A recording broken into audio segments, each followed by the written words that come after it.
I overcame. Scam. How the black leadership exploits black Americans. They are using them, and blacks are too willing to be used. And then my last book, The Antidote, Healing America from the Poison of Hate, Blame, and Victimhood. They are all amazing books, and they are helpful. Go to rebuildingtheman.com if you want an autographed copy, or call 800-411-2663. We have a counseling service, and I have to admit, thanks to God, it is the best counseling service on this side of heaven.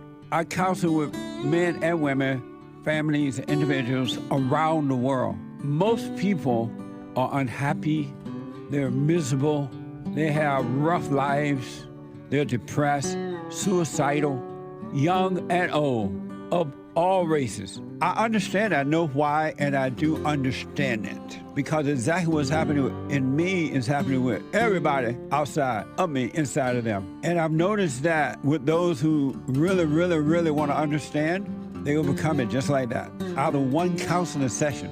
If you need counseling, you can go to rebuildingtheman.com or call 800-411-2663. 800-411-BOND. Best counseling service on this side of heaven. I just want to say thank you for everything that you do. You've absolutely changed my life for the positive, and I just want to thank you. I was 29-year-old beta, living at home with my mom, and just was living in fear and in doubt, and I couldn't hold down a job. And then I found you, and I started listening. I started just being more at peace, and I forgave my mom, and I forgave my father. And it's like right after that, everything just changed in my life, and I was able to get a good job, and I moved out, and I live on my own now, and everything has just changed. And I just want to say thank you, and I appreciate you for spreading that message. It really is a positive message.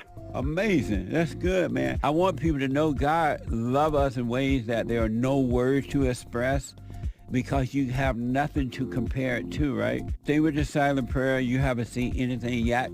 It gets better.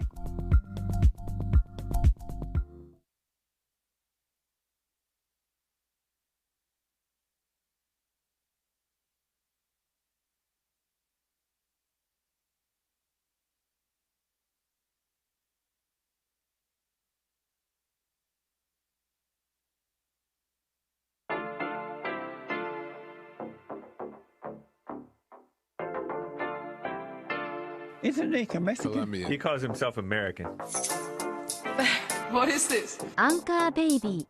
And in this corner, it's the American Anchor Baby. Daddy's home.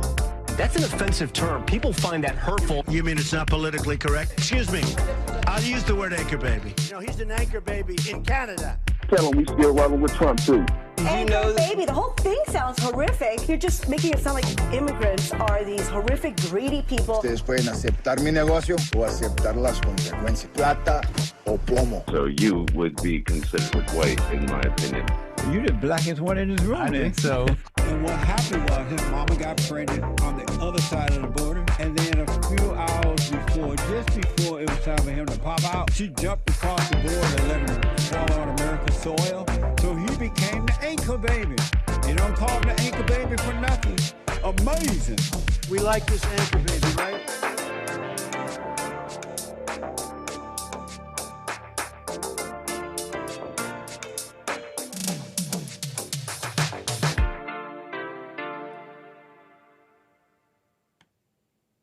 Hello, I'm the American Anchor Baby. This is my show. Thanks for tuning in, folks, on this fine Tuesday. What a fine Tuesday to be back, because I got a bit of a show. Okay, we got to get into it.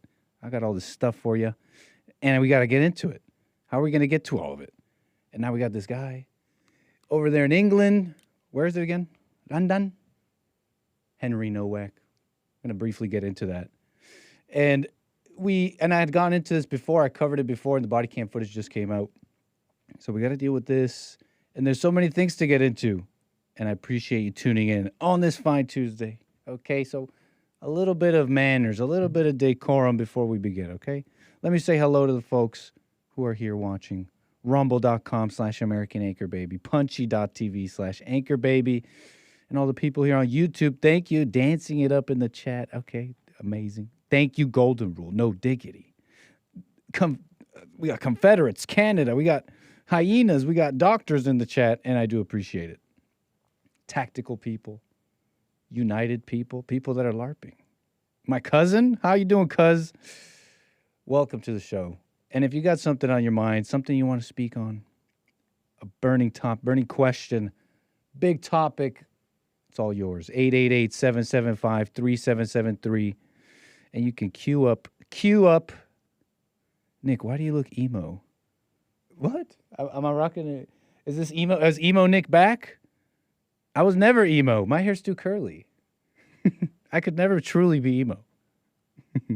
It stopped. There was a limit. I could watch, but I was never part of it. Okay. Thank you. Appreciate it. What else? We're messing around here. I know we got to get into things. I'm messing around a little bit with the chat. Let's get situated here because we got a bit of a show to get into. 888-775-3773. And what else? And we'll get to all the supporters. Thank you so much. Buymeacoffee.com/AnchorBaby. I see you. My people here on Rumble. And you can on Rumble, you can rant and you can super chat on YouTube. So, what else can I say here? What else did I have? It doesn't matter. I don't remember. It doesn't matter. We'll just jump in. And you're saying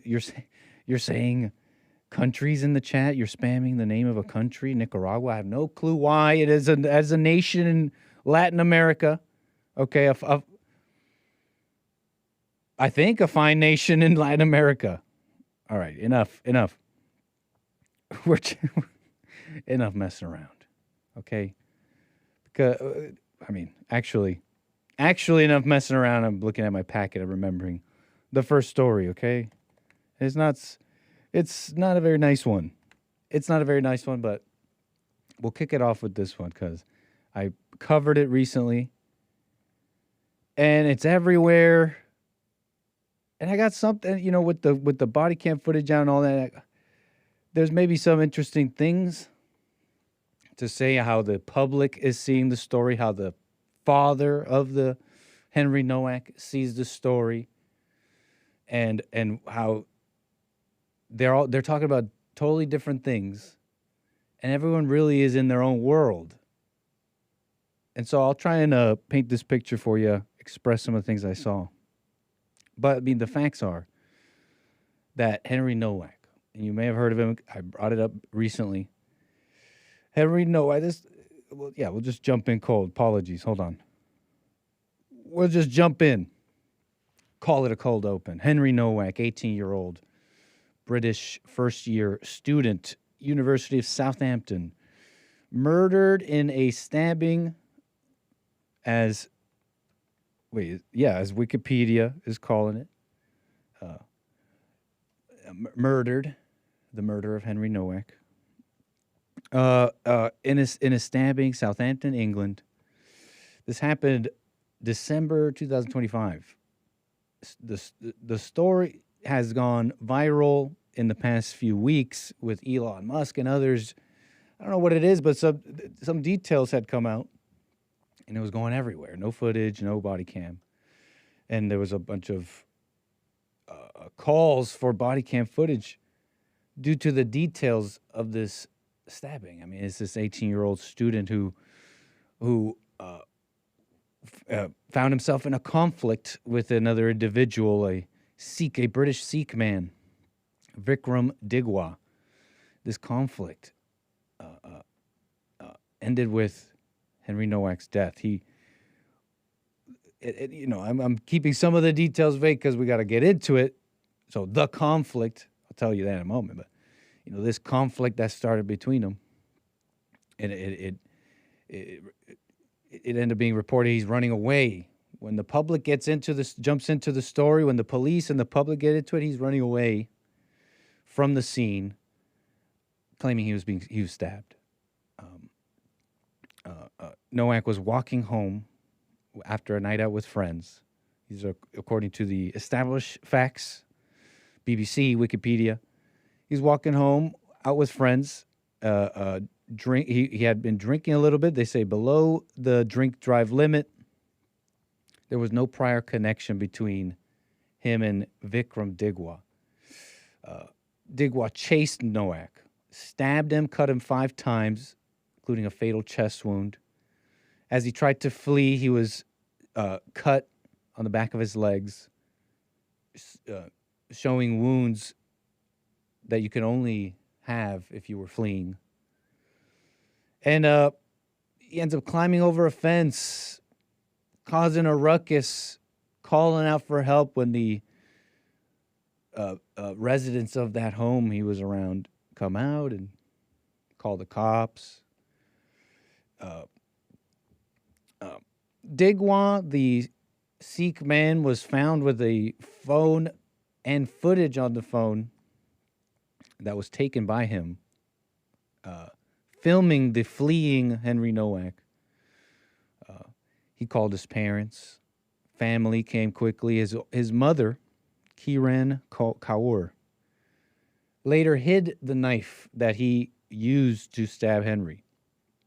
That's the mother. The mother has in fact been convicted of assisting an offender in this murder.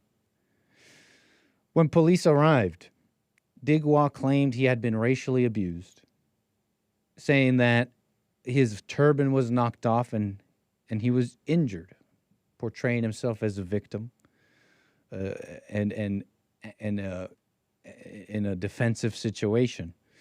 Officers handcuffed Henry Nowak, who had been telling them that he's been stabbed, that he can't breathe. One officer reportedly saying, "I don't think you have been. I don't think you have, mate," in response to his claim of being stabbed. And I think it's that comment that went around as text, no footage, that got everybody, besides and along with the supporting factors here, that got everybody. I mean, it got everybody's attention. The dying Nowak there, who was handcuffed, would later be told his rights, that he's arrested for assault or something like that. And then he kind of stops responding.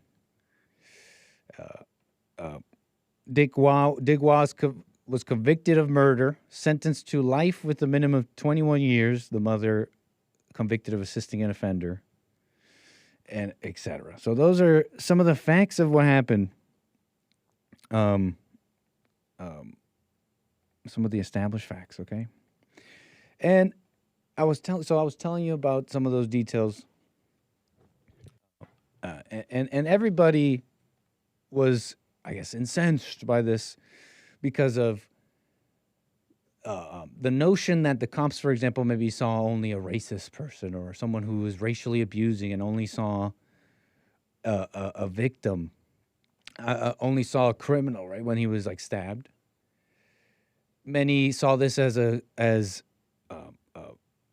this sort of racial, anti-racist mess, civil rights that's been going on for decades in the West. They see this as one of the main culprits of this. If it wasn't for that view, would he have been helped? If it wasn't for the fear of cops maybe seeming racist and stuff like that. And yeah, I mean, look, those are the main things that's got everybody into it, right? And I want to play the body cam footage.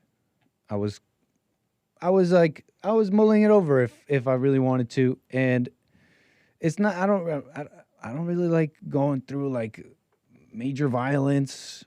You know, definitely not bloody stuff. I don't show that.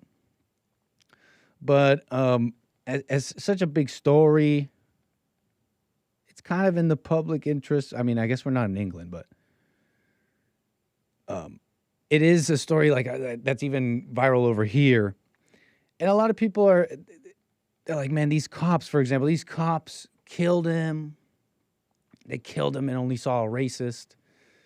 And this is not like a big defense of the cops. It's just, I like the truth.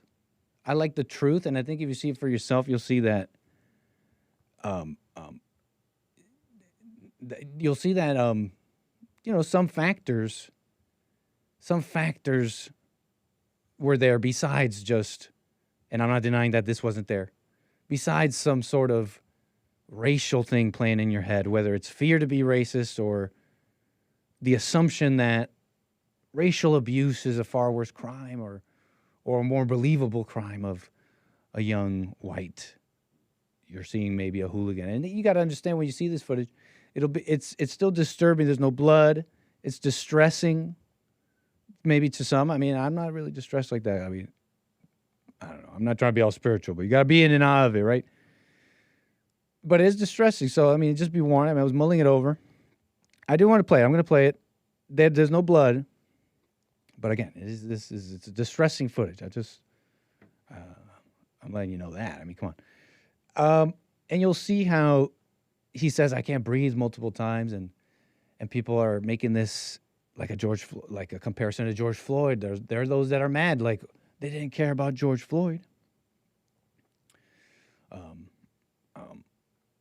You'll see him say, "I don't think you have been stabbed," but you'll hear Henry say, when they ask him, "Where have you been stabbed, mate?" Like he'll say, "In the face," maybe unsure of where he's really been stabbed. They're looking at him and they're saying, "I don't think you have. Like it doesn't look like you've been stabbed in the face."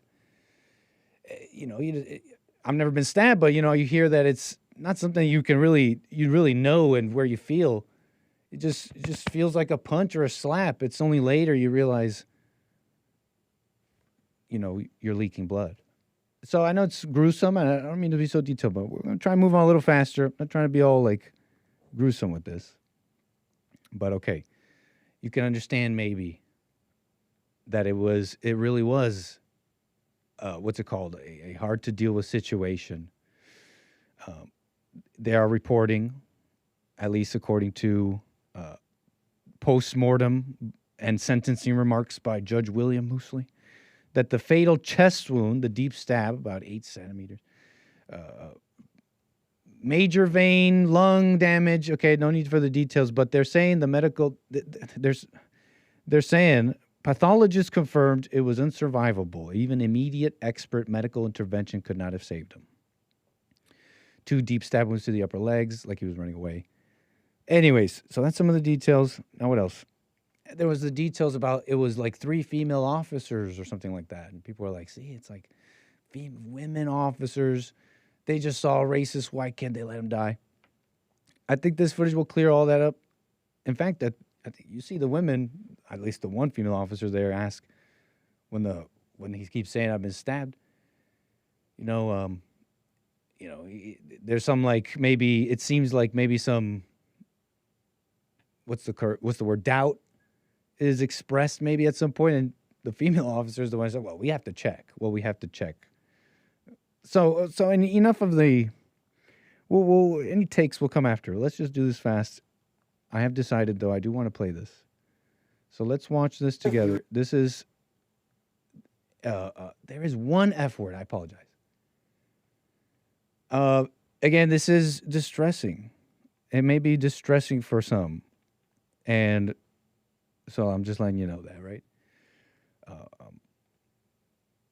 All right, that's enough, right? You understand why I'm playing this. Okay, so enough. Let's play this.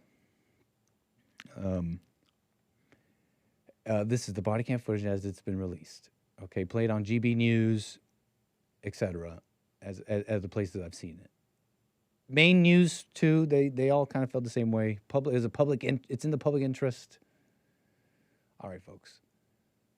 Let me mute this. Here we go. Let's watch this. He was on the bin on the other side of this gate. He's jumped over these fences and stuff like that. And he's up here. Away, mate. He's obviously fallen from there and he slipped from there. His other shoe is left over there, mate. What's your name, mate? Huh? Has anyone been hurt other than him? Yeah, me. He's grabbed my brother. He's took my turban off. Started grabbing my head. Are you injured? Yeah, I've got swollen eye, little bruises. Alright, just step back That's a little Vikram Digwa. Someone flag these down. Got this stud. Right, let's get you out of there, shall we? Oh. I was in bed asleep. Whenever we just find out there, some of the Grab his other arm. house. So I've just Come running around the corner. What's happened to you, alright? Been stabbed. You've been stabbed? Whereabouts? Don't think you have, mate. That's what, and then I'm like, you've got mouth full of, I want to keep you up. Hand? I can't breathe. Put the hand in the cuff, mate. Yeah. This is like numerous times this has happened to us. You've been walking, you can't multiple times we've had people racist like that, nothing happened.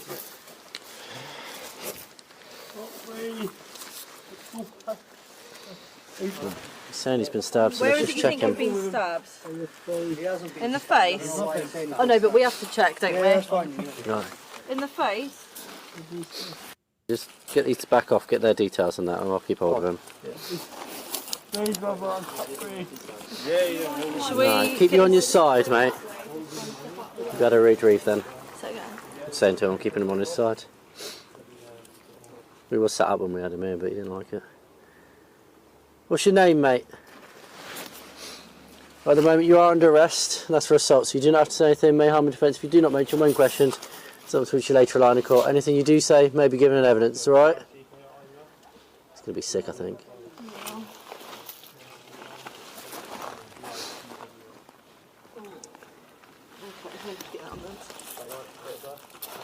What's his name? I just want you to call it. Yeah, we've got this male, he's just been beat up. Are we able to get an ambulance, please? His pupils aren't even reacting. So yeah, so that's the footage. Yeah, it's terrible. It's worse than I'm watching that again. I mean, here with you guys, it's like a little worse. It's like a little worse than I thought than when I was like expressing before playing it. And so okay, so what I want to do now is there's some various details. Where was I here? Because it's pretty terrible. It's pretty terrible. And just to clear up maybe some details, some common questions you might be having. You know, you're wondering, like, he's all groggy at the beginning. Reportedly, I know his face is blurred out. Reportedly, he had blood on his face. And you know, so many are outraged. Many are outraged that where was the response here when he's telling you stab? Where was anybody checking, etc.? The family feels the same way, the father, calling out those officers, wanting for them to be, I think just, some already resigned, but he want them to be removed. I don't forget what you call it, but he wanted them like off the force or whatever. And there are many calling for the prosecution of these officers, and this one who said, I don't think you have. So what I want to say here real quick about this body cam footage, you know, in the spirit of just the truth, just the plain truth, and this is only on the footage we just saw. No, I have no other details. You can maybe see what I was saying earlier. It's not like a just, well, it's just cops can do no wrong. You gotta understand. We saw the same footage, and he says, "I've been stabbed in the face," and you're like, okay, well, let's check. I mean, maybe you have some blood, maybe from when you got beat up, but I don't know. I see all these people around me, all these other people around me, and they're all normal. You're not.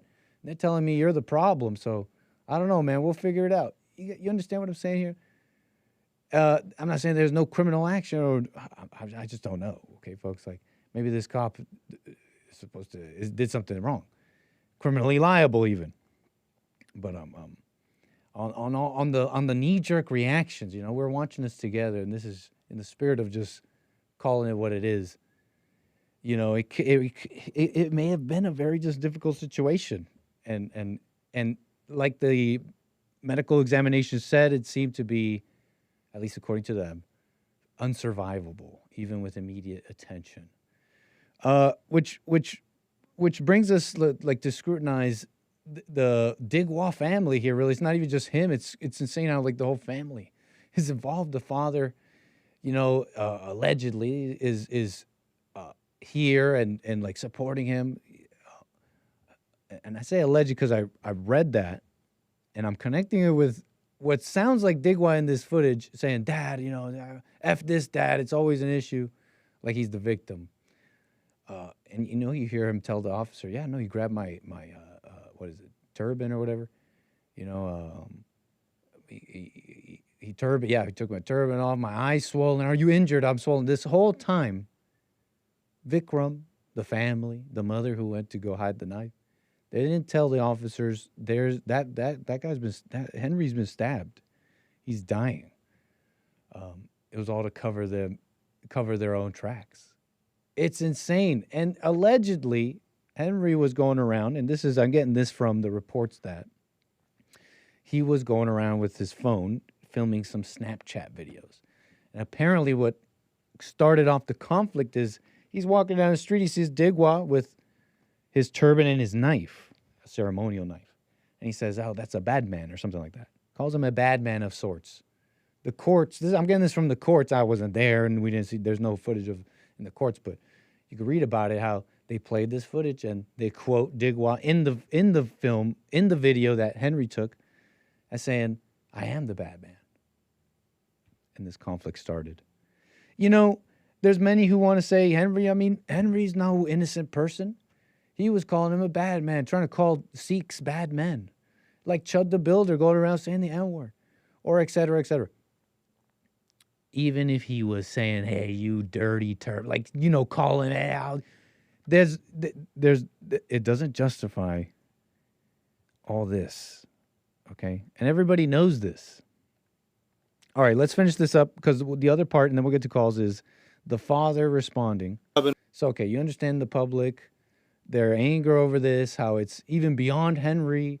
It's like the lack of racial cohesion in their country.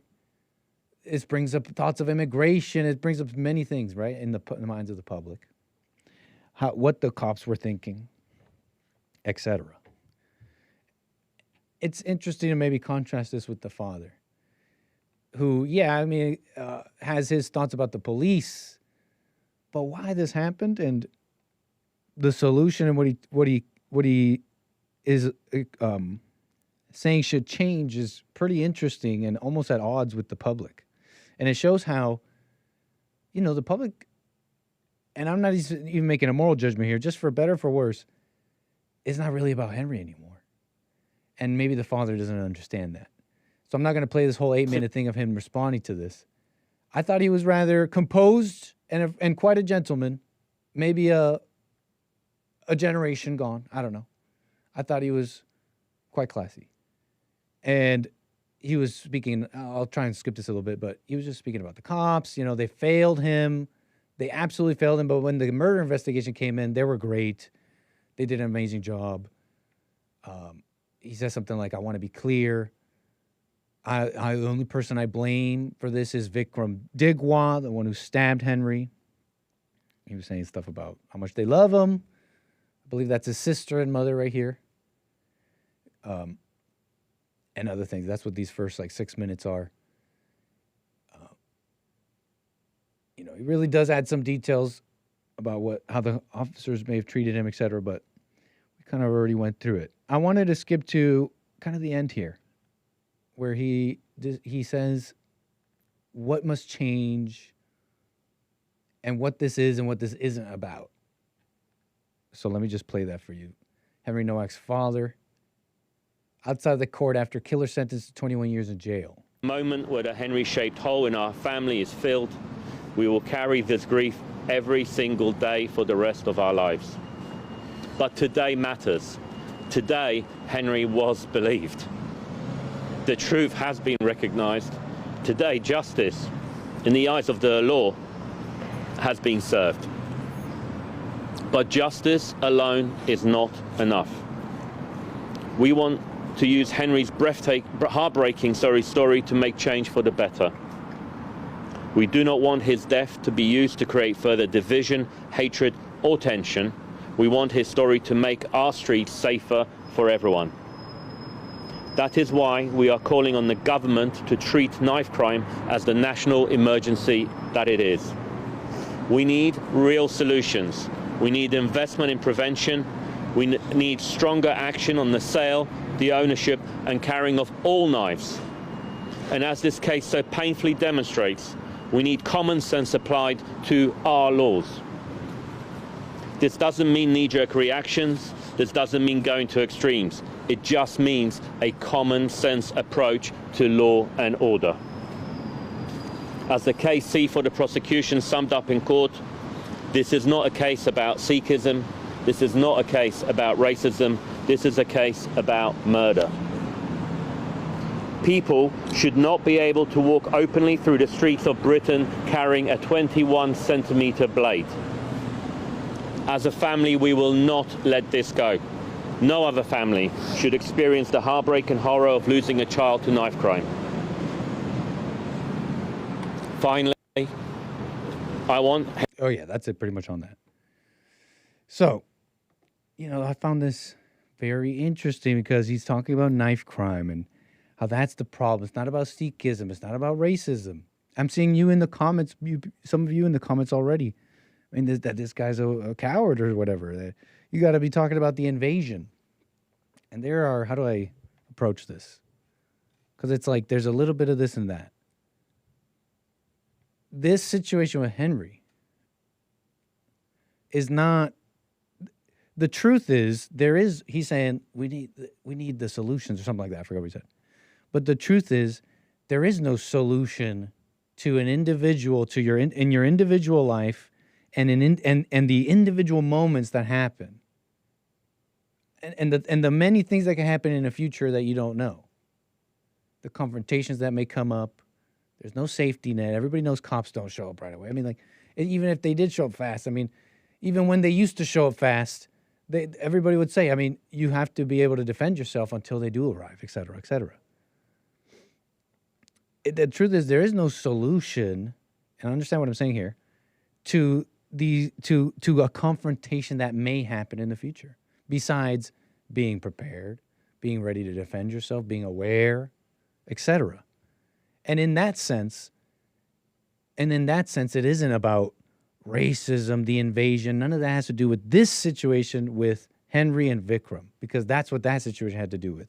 It was Vikram and Henry and Vikram's insanity and his anger and his, however he saw Henry, however he saw racism, sure. And that's, in that sense, that word comes back into play. But you understand how that didn't really have anything to do with this situation.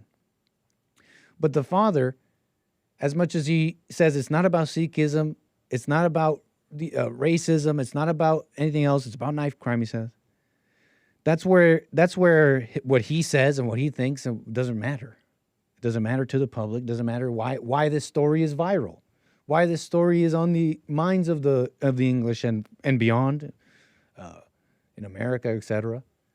Why people are reporting on it, why it's viral, why it's going around. It's not because of what he said. It's because it's a proxy for what everybody else is feeling, because it brings up everything else. So in that sense, Henry doesn't matter. It's not even about Henry, okay? Henry's thing is one thing, and then the public is another. This is a proxy for what everyone feels, and what everyone feels, interestingly, is not always, it's rarely right. But I'll just say not always, right? Because there's some sense of justice. So there needs to be justice, right, Nick? But usually, what everyone feels is not always right. It's anger, etc. And that's what this is. It's a proxy for that. That being said, it brings up something else, which is, yeah, as an individual, there's no way of planning for conflict. There's no way of planning for these things, and changing the laws like we need knife laws that's not the solution to, because you can't tell the future. But this does bring up something big. I mean, Henry's going around, and if it's true that he's filming him and saying, hey, look at the bad man. See, a lot of people Henry's age are noticing the bad man. They've been noticing these things. They've been noticing it's not the same London. It's not the same Southampton, wherever they are. It's not the same country, okay? And in that sense, it has everything to do with the invasion, with so-called racism, etc.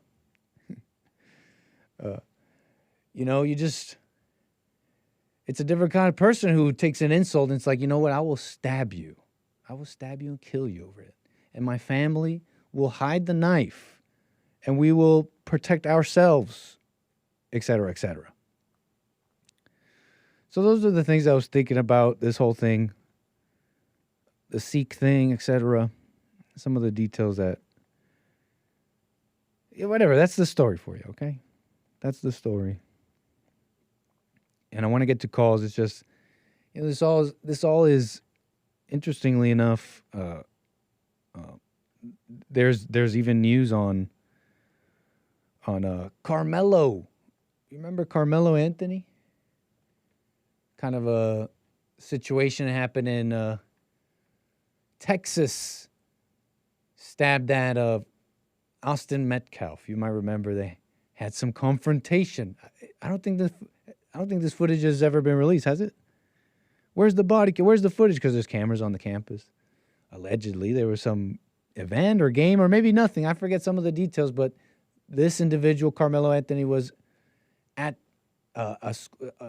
either near a school facility in the gym or in the field area, but he was in the same vicinity with this other student, Austin Metcalf, when some sort of confrontation happened. But it went from verbal to Carmelo grabbing his backpack, taking out a knife, and stabbing him in the chest and killing him. Now, what came after, you might remember. Carmelo Anthony, the Texas student athlete, was charged with stabbing a football from a rival high school to death, is set to face trial this week, interestingly enough. The killing of Austin Metcalf, who died in his twin brother's arms at a track meet in 2025, sparked an outpouring of grief. What came next turned the case into a national sensation. Suspect Anthony retained a big-name Dallas lawyer. The family started raising money from donation site Give, Send, Go. A family spokesman said last year the money would go stand with us in the fight against white supremacy. The case kicked off a major racial fracas online. Donations pouring in to defend Anthony, who was black. Yeah, I guess we kind of forgot about that, which is one of those things how maybe it'll tell you how the Henry Nowak thing will go. It might tell you how any of this will go. I mean, anybody even remember, what's that guy? I don't remember his name. Canadian, Vancouver, stabbed.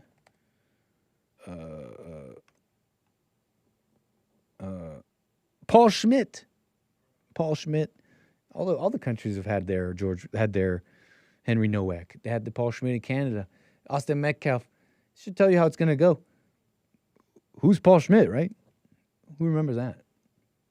But what was I saying about this? Look, whatever. These are the details. Carmelo's good. They're maybe facing trial. And in this, right, what else about this? I guess that's it. Let's get to calls. I guess whatever. What was I thinking? I guess one point, I don't know how to connect this, but whatever. Racial in-group preference. Vikram Digwal's family acting the way they did. Blacks in America, they just saw black. Let me give them $600,000. The hate runs deep. All right, what else? Look, we'll get it. Whatever else I had to say about it will come up, okay? Because I got some calls to get to, 888-775-3773. I want to get to William, number 7 out of California. I appreciate your call. You're on the air. Absolutely. Can you hear me all right there? Coming in clear. I appreciate it. Oh, excellent.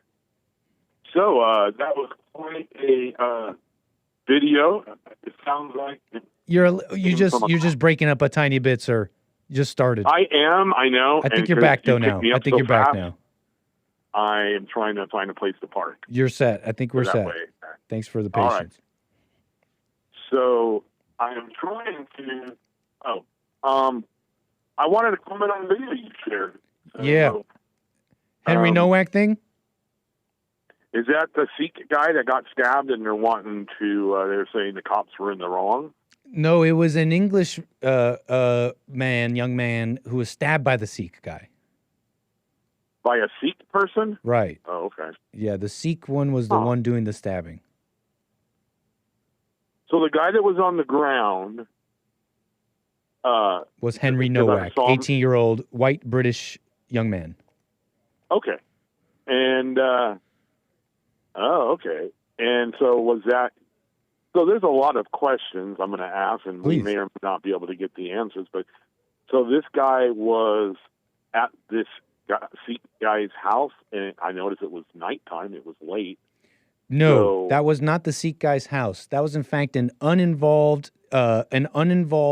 home full of some unidentified residents. It sounded like a family. He was okay. So They were not involved at all. Henry Nowak was running. Just to answer that first question for you, that was Henry was calling for help when he found him when he jumped over a fence running away from the Sikh man, and it's that commotion that brought out that the residents of that home, but they were uninvolved.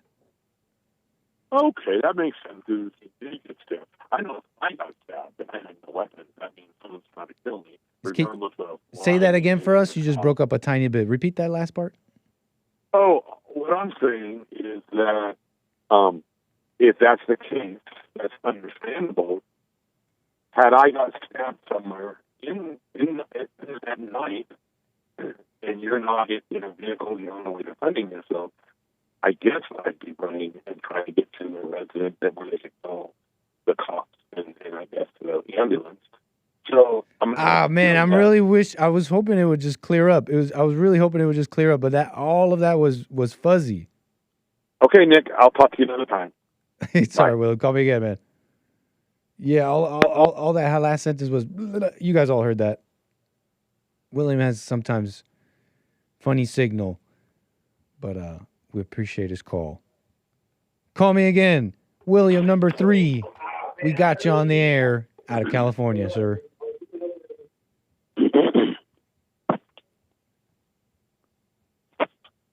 That is William the Third on the air. Hey. How you doing, sir? Hey, how you doing, bro? All is well, William. Oh, good. Good to see you again. I love the T-shirt. Love it. No such thing as racism. It is not. It is not. So Jesse Lee Peterson .shop. That's a nice shirt, though. Thank you. I've seen some similar to that too. Nice shirt. What was this you were showing this video? Who was in the sky in a hole or something? Was that England? That was in England. That was in, I believe, exactly. It was, Southampton. In Southampton, England. I don't know if you heard of the story of this Henry Nowak, 18-year-old, who was stabbed, and he was stabbed. But when the big controversy is that when cops arrived, the person who stabbed him was there, saying that he was actually the victim, and the one who stabbed him was a Sikh man. He was claiming racial abuse, and the cops then handcuffed the bleeding Henry Nowak, and it seemed like he got medical attention, just like it happened later than it should have, and that's the big controversy. So they cuffed the wrong guy. They cuffed the one who was stabbed, and he ended up dying. He ended up dying before anybody was able to before they could determine that he was the victim. In fact, and he was stabbed. You said he was stabbed. Yeah, multiple times. A fatal one to the chest, multiple ones in the torso, and 2 in the back of his legs, signifying he was attacked while fleeing. Yeah. It's been years and years since I've been over there. And when I was there, I noticed something that, and I don't know if it's changed now, but I noticed that when I was there, like in the Essex area, it tends to be more blacks, more clubs, more partying. I noticed the police it wasn't too many police with guns over there. And they also, the gang members got a thing for, I don't know about knives and especially hatchets. Yep. I don't know where all of that comes from, but you got a thing for hatchets out there. I think maybe it's because it's so hard to get guns, probably. I bet you that's part of it, man. Like, people will find a way to, like, a weapon is, guns are not the only weapons, and you can't make the concept of a weapon go away. Yeah, they have a thing about these long blades. They'll have gang fights, and they'll just all of a sudden instead of like, well, over here it's going to be rat-a-tat-tat, but over there it's going to be slicey, slice. That's true. And, yeah. We may even have comparable. What is it, like 16,000 die a year in America guns? Yeah.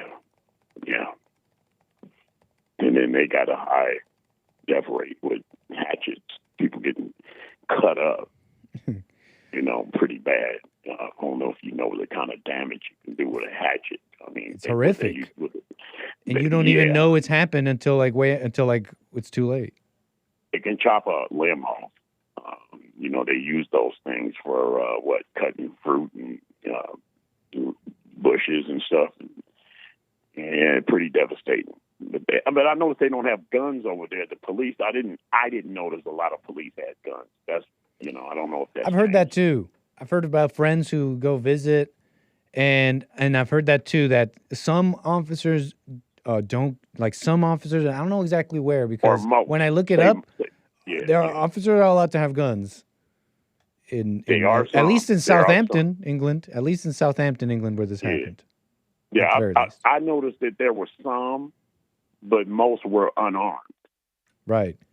No, that's the thing. In the early 90s. I don't know if that's changed now, but I noticed that. I was like, damn, how do they police this place?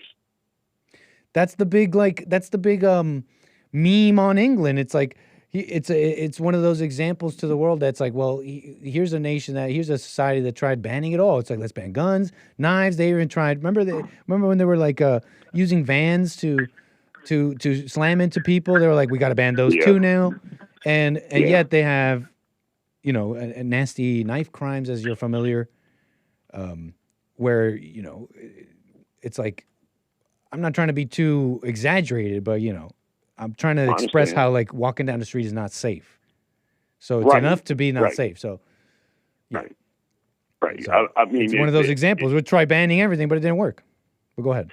Yeah, well, I don't know which one's more dangerous, really, because I don't know, man. They got that thing over there, dude. That knife thing over there, bad. And like I said, the gang members over there they got hatchets instead of guns and probably because it's so hard to get a gun over there. Yeah, I bet you that's part of it. And I'd say I want to venture to say that it's knives are the more. If we're gonna be doing this, I don't know. I would say so. Doing this thing, I'd say it's more gruesome and I know you can hide a gun, but the thing about a knife is it still requires your strength. It is a force multiplier, so yeah, I'm sure even a granny with a knife can do some damage, but the real equalizer, as they call it, is the gun. And, it's a gun. The knife has a little bit. The knife still has a little bit of a skew to the dangerous. I can see someone being more defensive with the gun. This is how it was explained to me. A knife is just so much more personal. A blade, let's just say blade, because there's all different sizes. The blade is just so much more personal than the gun. The gun, you got to have some distance between you and the target, and it's going to end the situation quicker. To where blades, it could linger, and it's more personal, and it's, you know what I mean, right on you. And you have to get close. You have to get close. It's real personal. So it's the debate is which one is it. Well, we know a gun is lethal, but people take for granted how dangerous knives are. Well, you can make a knife too. Look what they do in prison. They make some brutal weapons. Yeah, somewhere like, oh, they need the Second Amendment over there, maybe.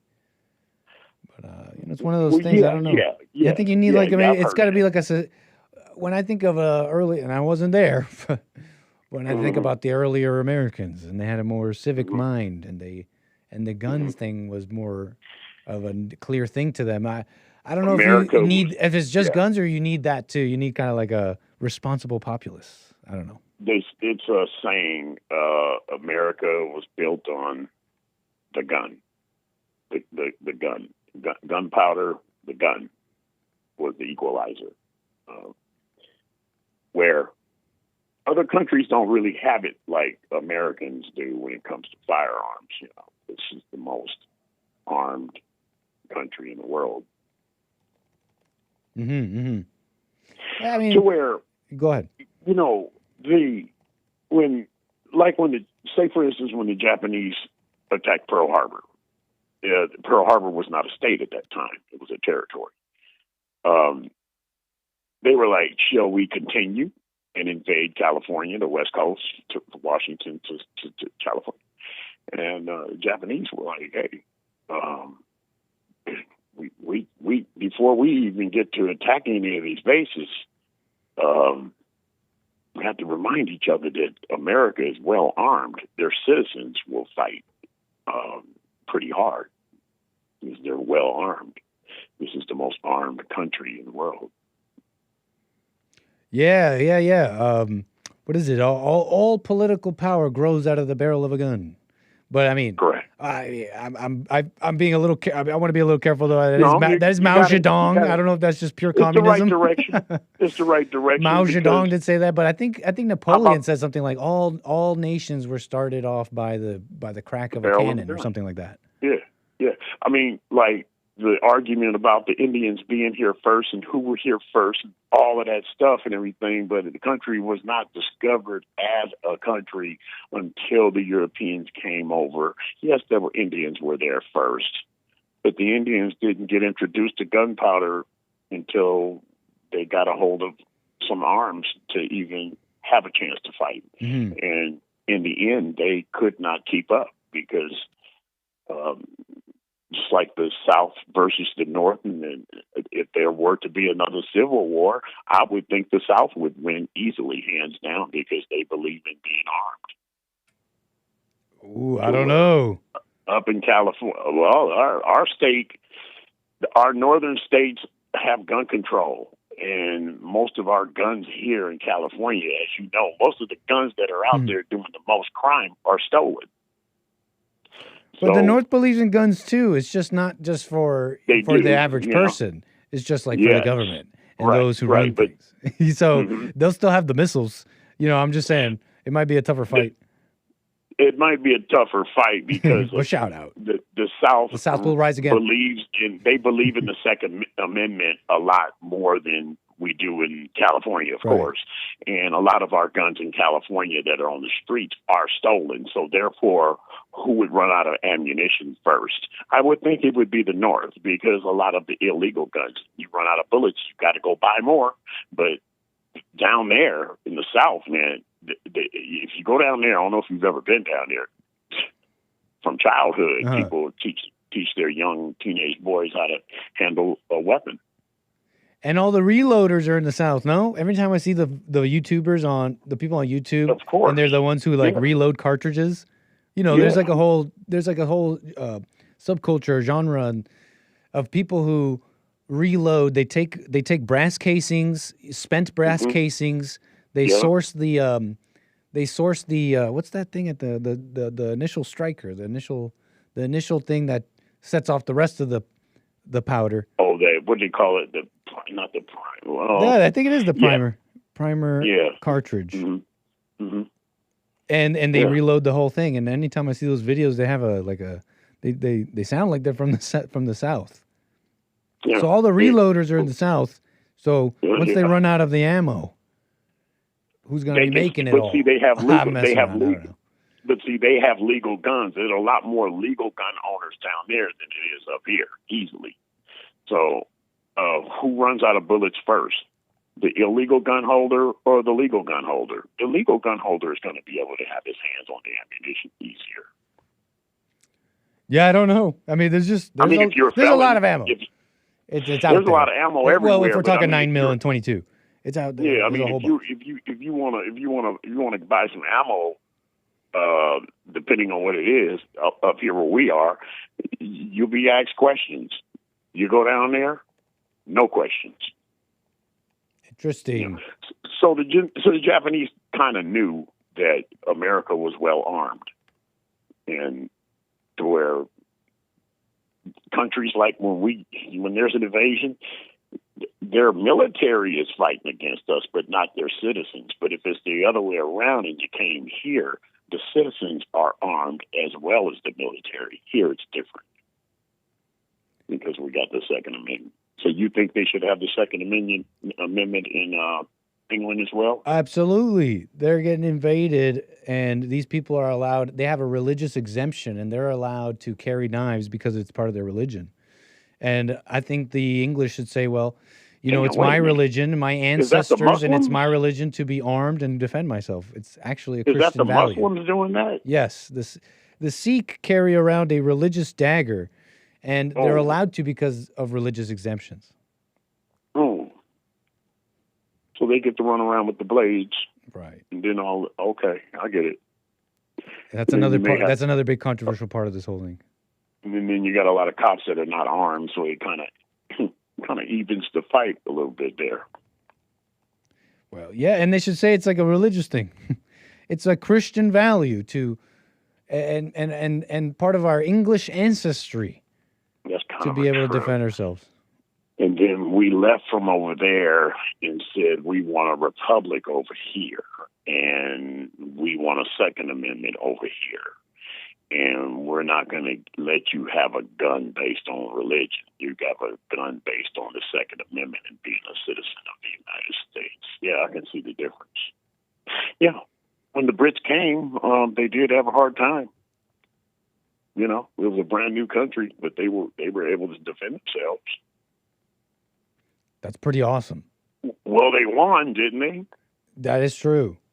They won. And I'm starting to get a wrong, what's it called? I'm starting to get like a wrong thrill in our criminals, you know? It's like, yeah, England, you don't got them like we do. We shoot over here. We got real criminals. Yeah. I'm sorry, I'm messing around. I shouldn't be proud. That's not something to be proud of. Yeah, but I mean, we were just saying how impersonal a gun can be compared to a blade is real personal, man. I got to get up on you with that. It's pretty gruesome stuff, William. Sir, anything else you want to speak on before we move the wheels? Oh, you were talking about Carmelo Anthony, huh? That's right. Yeah, that's getting started, huh? It looks like he's facing a trial this week, and they are going to, well, at least New York Post is saying why Carmelo Anthony, where did I read this? Something about why the courts won't accept his, and it was an opinion piece with their opinion on why the courts would not accept his defense. Wait a minute. You talking about the defense had an appeal about something on how to try the case? I don't know exactly what his defense is, but it looks like they are saying they got some sort of defense. And it's not just murder of Austin Metcalf. They have some sort of defense. New York Post, where did I put that? Had some doubt on how valid this defense would be. Oh. But yeah, that trial is this week. Yeah. He's in Texas. Why the jury might not buy Carmelo Anthony's self-defense claim, New York Post. And and that's the claim. That is the defense, that it was self-defense. That's what they're it is. Okay, I see what you're talking about. Yeah. I think you have a week case to make to prove that it was self-defense. I don't know. I mean, there was a lot of witnesses out there. I don't know. I mean, he had to have been threatening his life, but if they were just arguing and he was telling him to leave and he busts out a knife and kills him, there's just no justification for that. William, man, I appreciate your call. Yeah. Well, before you go ahead. That probably would fly here in California. His self-defense claim? Yeah, probably. He probably have a better chance of that here, liberal state. But he's in Texas. Yep. You might be right about that. With just this just having this like contrast, white, black. I mean. Yeah. Yeah. Well, I mean, the defense is going to use the white and black thing. They're going to try to claim slavery as the cause of this kid stabbing the other kid.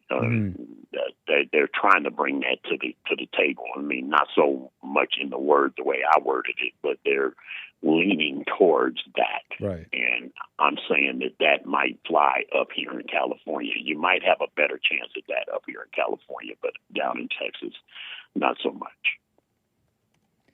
Wow, man. We'll see how that goes. Hey, man, it was good talking to you, Nick. Call me again, William. I will. Take care. 888-775-3773. No, Sikhs are not Muslims. Sikhism and Islam are two entirely separate religions with different origins, beliefs, and practices. Thank you, Grok. Well, I appreciate that, Grok. No, Grok didn't just jump in unprompted in our conversation. That'd be funny. I noticed you said something ignorant. You know, I need to have my own local. I need to have my own local LLM. Hey, you know what? Yeah, let's not speak anymore on that. You know, you're supposed to keep the best ideas under wraps, okay? When you get hit by a divine ray of creativity, you're not supposed to go around saying it, okay? So we're going to move on. Now, what I want to do next? Okay, let's keep it moving down the packet. We got some of y'all here. We'll get to your super chats and all that. 888-775-3773. What I have next here is Drew. I just wrote Drew. Drew, are you listening? I'm remembering your call from yesterday. Drew called me, and he was wondering if he should go to some of his kids' like graduation, high school graduation, around the corner. Wondering if Dad was going to be there, but Dad lives far away. He's like 9 hours away, and it just so happens that he's got something really important to do when this graduation's coming up. I'm only bringing it back up. Not out of like, this is how I want to counsel you. This is how I want to. This is. I got advice for you. I'm not. It's nothing like that. It hit me. It hit me how. It just hit me the right proper question. The next question I had, which I didn't get to ask, and it's simply a question. It's not counseling. It's not like, in between the lines of Nick's question is my answer. No, it was just merely the question because you come off the call thinking, yeah, we wrapped that up. That was everything, and it hit me. That's not everything. There's more there. There's more there, and it's probably some one of those things that you come to find with experience, huh? You know, I think about Jesse and all the people he's talked to. And it hit me. I'm like, Drew, and you don't even have to answer this. I just want to say it. If you and your baby, the mother of your children, I don't think they're babies anymore. Baby mama. Everybody got a baby mama now. Everybody black a little bit. I told you. I tried telling you. They call it redshift in astrology or astronomy. I call it black shift in social sciences or something. I don't know. But yeah, I was wondering, Drew, if you and your baby mama, your children's mother, if you guys are so cool, because they're apparently really cool, and no problem, she lets her see the kids whenever, that may be fine. But I'm just wondering, why do the kids hate you?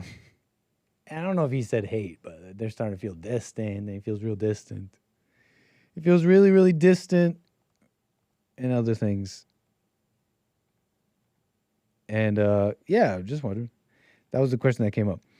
Yeah, but if you guys are so cool, why do the kids have a problem with you? And you know, kids just want to be close. I mean, the kids just want to be close with their dad. You know. And if you are super busy, it's like maybe they're not missing your money, like you were saying. Like they're just missing you. They're just missing you. But anyways, you know. You think like, that's all of it. That's all of it. That's everything that was in that convo. You're like, wait, I don't know.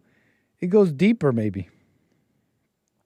But yeah, obeying your husband, call it a segue, call it thematic.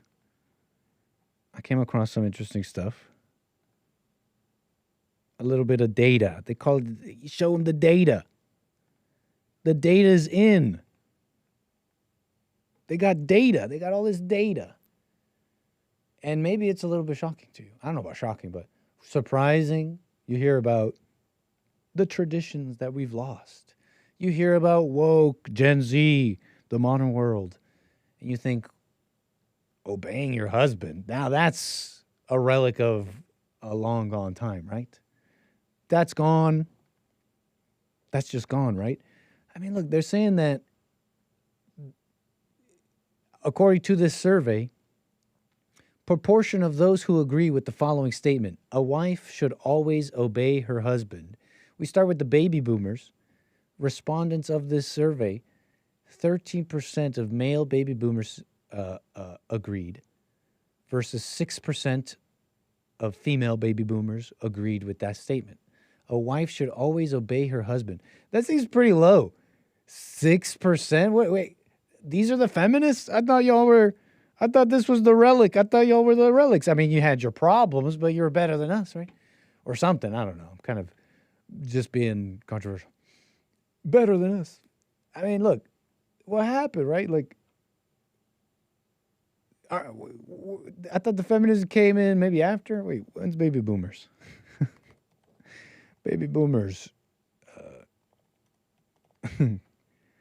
What years were there? 1946, between 46 and 64.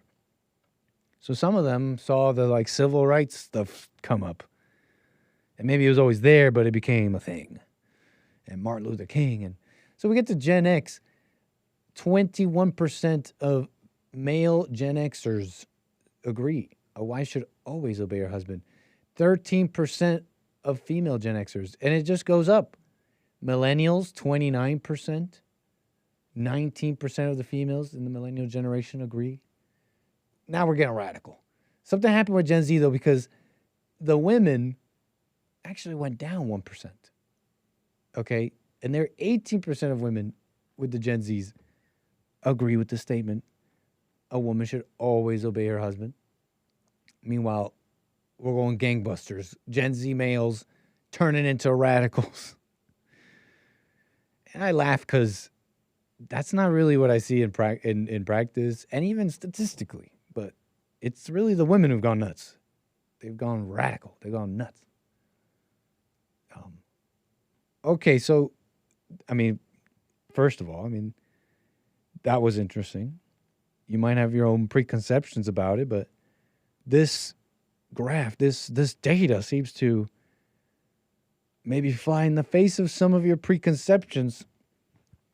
Hold your horses just a little bit, though, because it kind of matters how they got this data. Okay, and then we'll get to calls. Appreciate your calls, 888-775-3773. It kind of matters where they collected the data from and from who. So apparently the survey, which was done mostly online, is a poll of 23,268 adults across 29 countries. The countries include the U.S., UK, Canada, Australia, and France, Germany, Sweden, Poland, other European nations. And this is where it gets funky. Latin America, Brazil, Mexico, Asia, India, Indonesia, Japan, South Africa, Thailand, Malaysia, Turkey, and some other Arab nations. And now it's like, okay, wait, hold on. Let me take that back on preconceived notions. What's going on here, sir? This is not a generational thing. What's happening here is demographic. What may be happening here is not explained by generational at all. It's a demographic thing. And it depends on where you're polling. I mean, you poll in the US, Canada, etc., as the academics will call it, they poll higher in egalitarian values or other polls and other statisticians or whatever call it gender equality.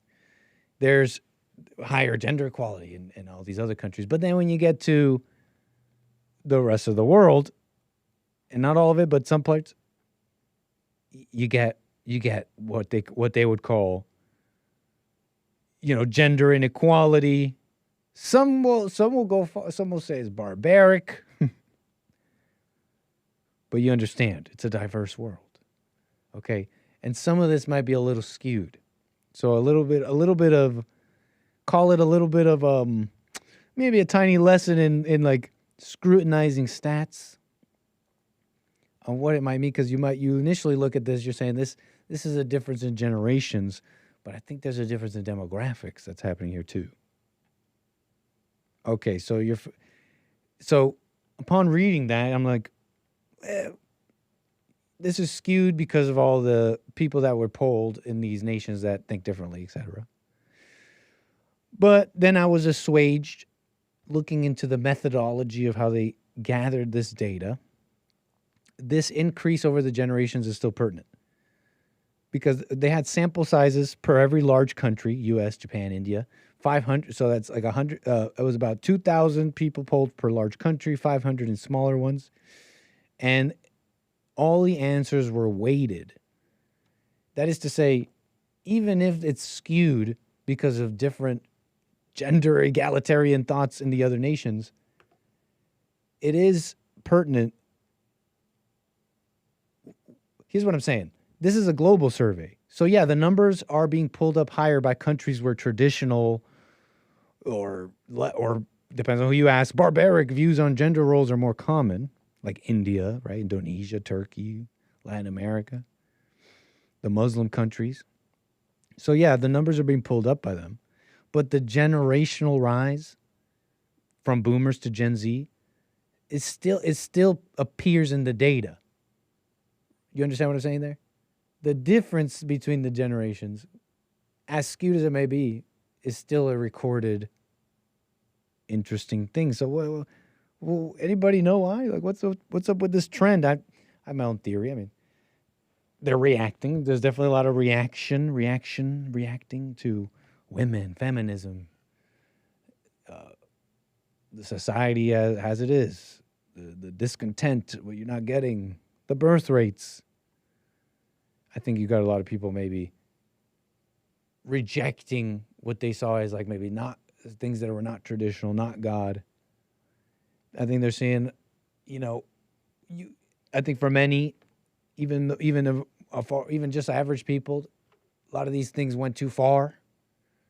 You went around the other way. Feminism is just hurting men and other things. I think a lot of average people seeing that, but it skews younger. So, anyways, I mean, I found that somewhat interesting. I mean, I don't know if is that surprising with the baby boomers upon thinking about it, because it was really their parents who were the big Christians maybe, and then it's like white boomers, civil rights, Woodstock, Woodstock and maybe debauchery a little. I don't know. Maybe someone knows better than I, but I found this somewhat interesting. With the generations. And I was thinking about the stats, and I was telling you about demographic and generational, the difference between the two. Like I've told you about like video games. And and that's like a generational thing. It's changed. It's just they'll say it's just not something people do. It's not something men do. It's not something women do. But the younger generations, actually both men and women are playing video games. Yes, it skews more male, but it's like a lot of women. I forget what it is, but it's like a big number. And that's like a generational thing. Someone posted this, and I'm gonna assume this is not really a real Calvin and is this what do you call it? Is it Calvin and Hobbes comic? I've seen them in grocery stores and stuff. Definitely back in the day. I'm familiar with the character, right? That's Calvin, no? I gotta say, I don't think this is an official Calvin and Hobbes comic, but I don't know who this is. Is that Calvin's dad? And he's about to teach him something about the world. Reading about things changing, asks this father figure maybe. There's Calvin there, he's just sitting. And he asks him, reading about things changing, I'll show you something interesting. The two types of change are generational and demographic. All these changes fall into these categories. Higher iPhone use, generational. More pit bull attacks, demographic. Less people having sex, generational. More people getting AIDS, demographic. Despite higher illiteracy feeling generational, it's demographic. Calvin left traumatized, pondering this. Pondering this reality shattering concept maybe his father just told him in the dark. Well, what do you mean demographic? What do you mean? It's like I'm trying to make a joke. Demographic, okay? It's demographic. They'll say Americans in the last 5 years have gone really dumb. They'll say, pointing to like test scores, literacy rates. On every metric, American kids are so much dumber than they were 5 years ago, and we are grade inflating away the reality. And they're responding to this graph, which is, supposedly showing that the lower scores, but they're getting degrees. This person, Chamath, Palihapitiya, is like lamenting how stupid Americans are becoming. They can't pass any tests, man. They're getting so dumb, and we're lying. We're inflating the scores. How are we going to fix this? I totally agree with him. Like, that's totally evil. They're inflating that. That's just lying. But I don't know did American kids get dumber, or did a whole bunch of people come in and make babies, etc. You understand, right? Demographic versus generational. More pit bull attacks. What did they mean by that? What did Calvin's dad? Is that his dad? What did Calvin's dad mean by that? More pit bull attacks.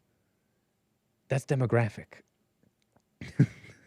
Do blacks and Mexicans commonly have more of these hard to control dogs? That might be true. I'm trying to think of like living around Van Ness, Hollywood area. I remember a bunch of Mexicans. They had their dogs running around. I thought it was terrible. Barking. I thought it was a mess. So, traumatized Calvin. I really just want to show you that. I thought it was really funny. Despite higher illiteracy feeling generational, it's demographic.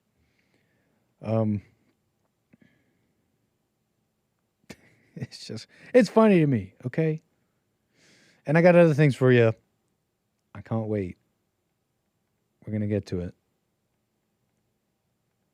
So, wait, hold on. How do I want to do this? 888-775-3773. Definitely going to get to your calls here. Much appreciated. Generational. It's demographic. This is Spencer Pratt. In the jungle, I didn't call it that. They called it that. 2 days ago, Spencer Pratt held a cookout at Jim Gilliam Park. In the jungles, sometimes they call it the trenches, sometimes they call it the jungles. Anybody know? Are the trenches interchangeable with the jungles?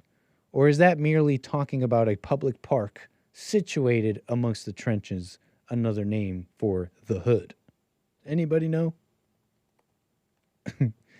And then on the nomenclature here, anybody familiar? Because the trenches, that's just like the hood, all of it. That's the hood. Is it interchangeable? Can you call all the hood the jungles? Or is that merely, like I said, the parks within the trenches? And that is what you would call the jungles. I don't know. Maybe someone knows. Welcome to the jungle. We've got fun and games. So where was I? Spencer Pratt, he's running for mayor in L.A., and he's trying to be valid out here. In Jim Gilliam Park, they call it Rolling 60s territory. I have to assume that's some gang activity. I grew up in the suburbs, okay? Politicians avoid these neighborhoods scared of the anger from decades of neglect. Spencer showed up anyways, broke bread. I mean, really, it's just thematic. That's really why I'm playing this. Allow me to segue, too, a little bit. But it's just kind of thematic. I don't know if this is necessarily a reason to vote for him. It doesn't mean anything to me. I mean, one thing I like is, one criticism I heard of Republicans, for example, is that they really, actually, it's true that they never go to these areas and just be honest. I mean, Democrats have been lying to you. We're not your problem. White people are not your problem. No, you're making that up. Or I don't know. Something. I don't know about your communities have been ignored, and we will not do that. I think everybody does. I think everybody says that, if you ask me. I think everybody says that one. You've been ignored. No longer will you be ignored. Goes back to ignoring. Or not even back to ignoring, it's just that attention means like programs, money, and stuff that doesn't help anything. All that aside, Pratt might be valid at the cookout. That might be pretty solid for his campaign. I think I seen Trump do something similar, and look at him go.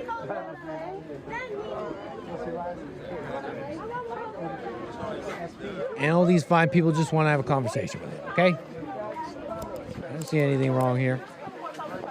Get a little food.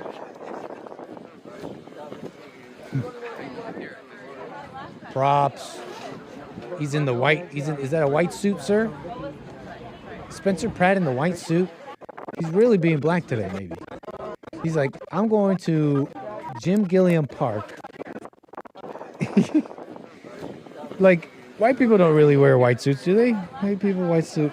Unless you're like going to prom, maybe. Maybe you're going to prom. Maybe you're in a town. Maybe you're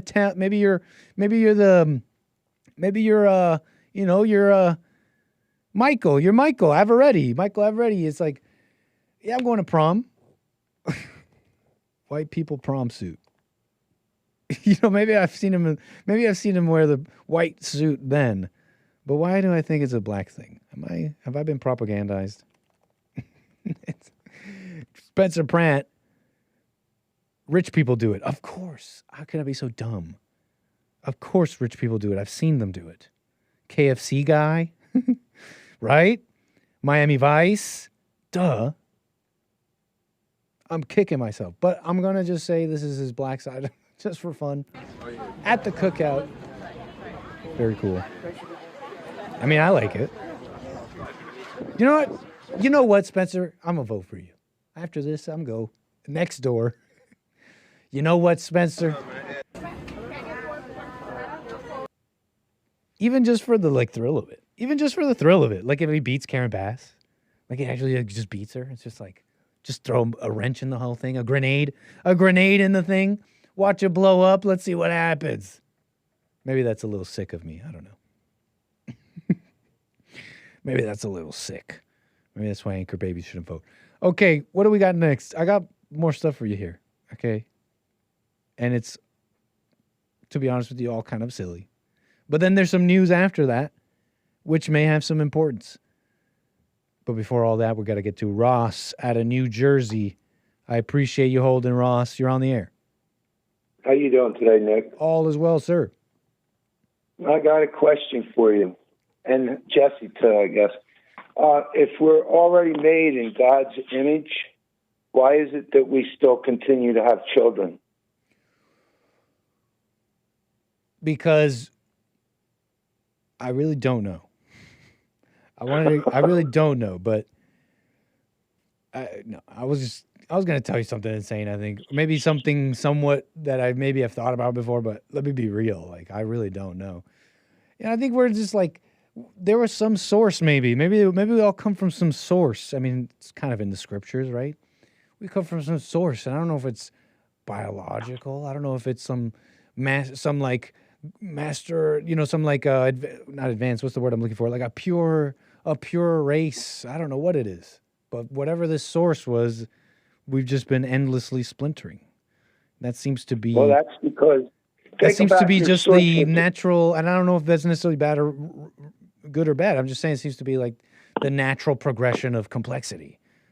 It's just, we just splinter and mix and babies. Well, and, I don't know. I don't know is the answer. You're using white as purity, right? And what do we know that's white? By our learned nature of the world. White, What do we- yeah, clean, like light. What is that? When you put it into nature, what is it? When I put white into nature? Yes. I'm not sure what you mean there. You mean white think people? of ice, snow. Okay, yeah, okay, fine. Yeah, snow and ice can be white. There are many white things in And nature, sir.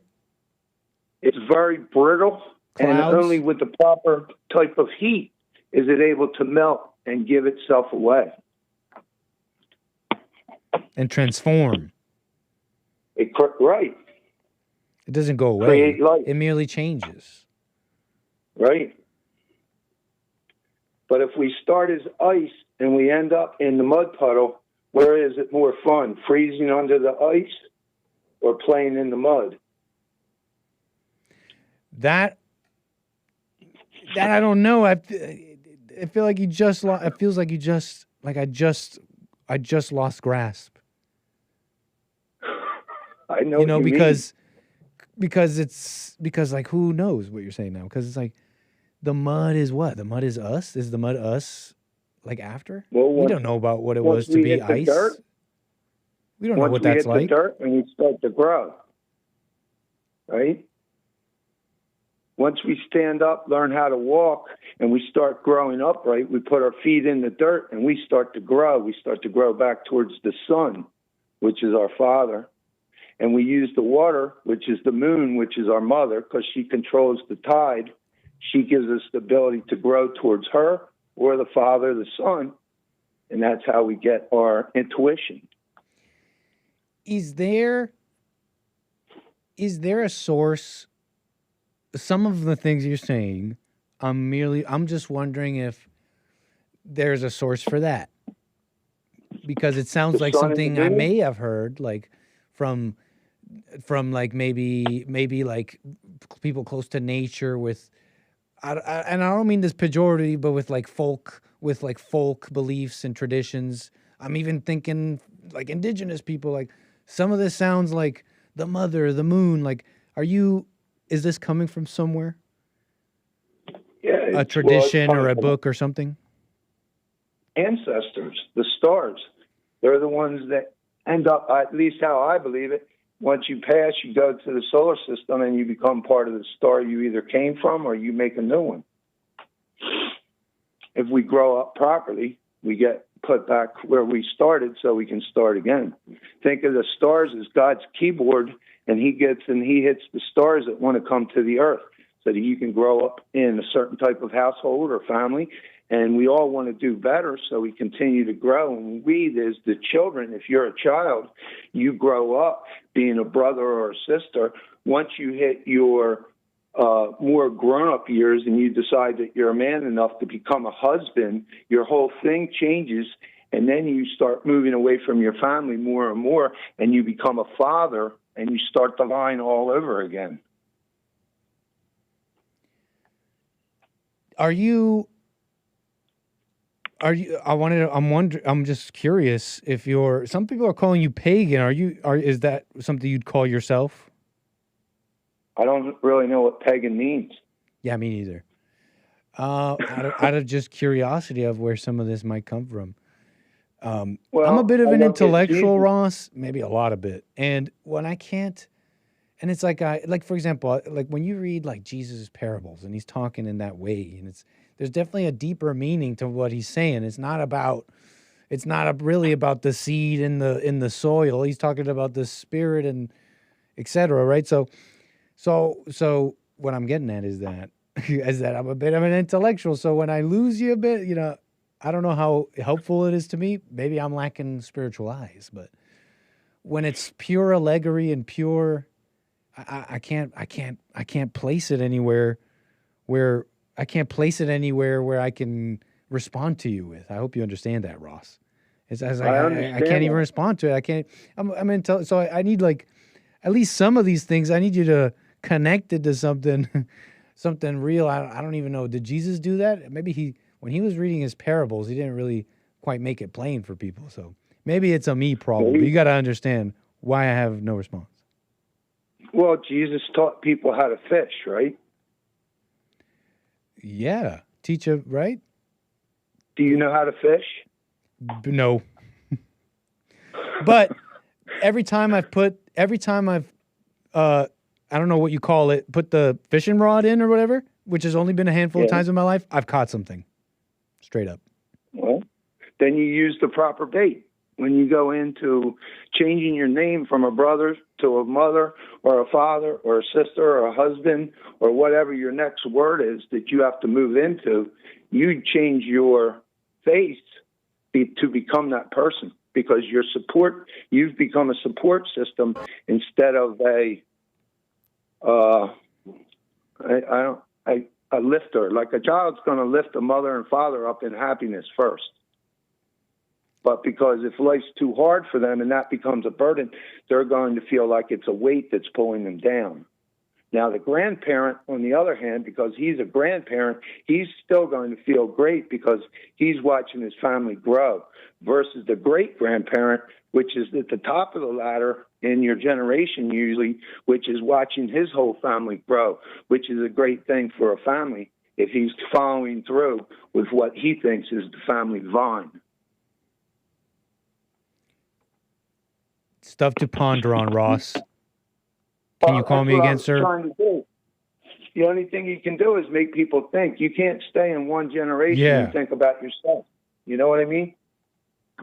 To be able to use the roots of the past, you have to drift into generations from the past. If you can't use the past to make yourself feel better, then we're all stuck with what we got today. We move on from there, and we don't look back. I had little to say, but on that, it sounds wrong. Why would you use the past to make yourself feel better? Isn't that what an insane person does? It's like, let me look at illusions to make myself feel better. Isn't that the mark of an insane person?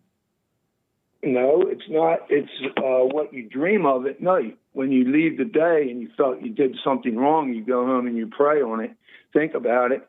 How can I improve the next day? So instead of doing it wrong the next day, you've thought about it. You go in, do what you have to do. If you have to say an apology, admit we're wrong, do what you have to do, get back to work. It's not such a big thing once you have good teachers. It's pretty, I mean, I like the practicality of what you just said. Right. Ross, can you call me again? I'll try. Yeah, call me again, and we'll speak again. All right, take care. Appreciate it. Take care, Ross. 888-775-3773. You may sense some apprehension, but it's not total apprehension. It's not total. It's like, it's really not total at all. It's like, I mean, some, what is it? What am I getting at? It's like, I like some of these literary, I'm not even saying he's using literary devices or some sort of literary thing, but all stories and stuff come from some sort of tradition, and maybe it was written down at one point, and maybe it was just an oral tradition, but these things he's saying are old, and maybe he'll spark something interesting next time. So it's not total apprehension. It's not total apprehension, Ross. Call me again. 888-775-3773. What do we got for you here in the last bit before we go? What are y'all saying over here? Thank you for the support. Thank you for liking, subscribing. Do your thing. Don't be rude. Did I say what is it? It's like allegory or something, right? What did I say? That's right. That word is said differently, right? Allegory. What did I say? I said allegory?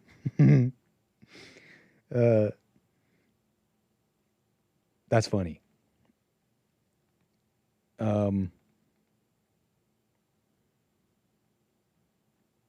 Was Jesus 100% parable, or was he more like 80-20, 90-10?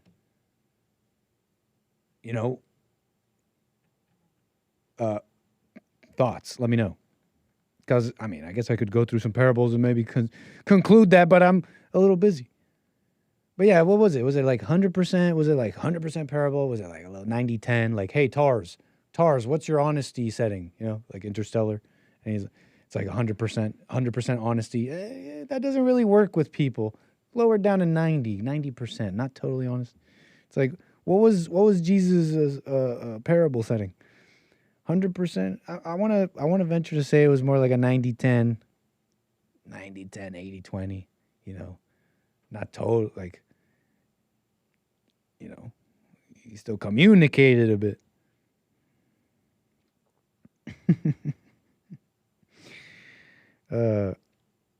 Nick, why do you think things in nature have no depth or allegory that isn't shallow, but stories about Israel, you're like, OMG, so deep? Who are you talking about, Kevin? What are you... I don't know. Kevin watches a bunch, and so I should have some respect because maybe he knows me better than I know myself. But upon reading that doesn't even sound like me. Like I feel like I like those things. I like everything that has been said about the moon. Like, I don't know what I'm saying. I understand, Kevin. Maybe you know me better than myself, but that doesn't sound like me. Because it's not even the nature that is deep. It's our own. It's our own understanding and stories of it, and which really has to do with what what man has written about nature goes beyond nature itself. So, the physical nature itself. So, right, Kevin? Okay. But stories about, you don't like the stories of the Bible? I say OMG so deep to all of it. Okay? All right. Tell me some stories about the moon and the stars. Let me about them. Tell me. I'll read them. Kevin wants you to look to your ancestors, the original ankle babies. Like primitive man? Well, I don't know how primitive it is. Because I read how the English were impressed by some of the technology, by the Aztecs and the Incas. Everybody else was a mess, but you know, they're brutal, but their brutality maybe coalesced much like the Arabs. They were able to maybe, I don't know, hey, that guy's smart, make him do smart things. And or maybe they were all smart. I don't know, but they were impressed. They were impressed. And I was reading a bit of, I'm starting to read Savage Kingdom. It's pretty interesting. And I'm starting to gather how the English who went to, you know, John Smith and others who met with the indigenous people, what do they call them? Indians. The First Nations. They were able to communicate pretty quickly. What am I trying to express to you? Because some conception you might have of the English meeting the Indians, it's like, wow, look at these primitive. I mean, they were in many senses savage even. But all I'm trying to express is how quickly they were able to communicate. You think, wow, such different language. How do we communicate? What does that sound mean? No, they were able to learn pretty fast. They were able to teach each other their languages, English and whatever they spoke. And of course, many different tribes, different ways of speaking.